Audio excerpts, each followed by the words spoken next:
আসসালামু আলাইকুম, আমি ডাক্তার সিজার সরকার চলে এসেছি। আমাদের মামা, এই যে মামা, মামা অনেক বড় হয়ে গেছে। আগে অন্যরকম ছিল মামা, এখন মামার অনেক চেঞ্জ হয়ে গেছে। এই যে মামা, মামার বাসা হলো নাটোরে, আর মামার বাসা নানির বাড়ি হলো রাজশাহীতে। রাজশাহীতে দমকাতে বাড়ি। এই যে মামা, মামার জন্য নেওয়া হয়েছে একটা মামা একটা চকলেট। চকলেট মামার জন্য যে মামা মাখা চকলেট চকলেট নেওয়া হয়েছে। মামাকে অনেকদিন পর দেখা হয়েছে, মামাকে খুব মিস করতাম। এখন মামা চলে এসেছে, চলে আসার কারণে মামার জন্য মামাকে চকলেট দাওয়াত দেবো। এই যে চকলেট মামা, এই যে মামা। মামাকে কিছু বলবেন আপনি? আপনি কি কিছু বলবেন?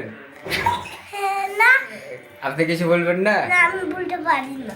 বলতে পারে না তো মামা, মামা কিছু বলতে পারে না। মামা চলে গেল, এই যে মামা চলে গেছে, মামা চলে গেল, পালালো। চকলেট চকলেট নিয়ে মামা পালালো, আবার চলে এসলো। আচ্ছা, আল্লাহ হাফেজ। পরের ভিডিওতে দেখাবেন ইনশাল্লাহ। আল্লাহ হাফেজ।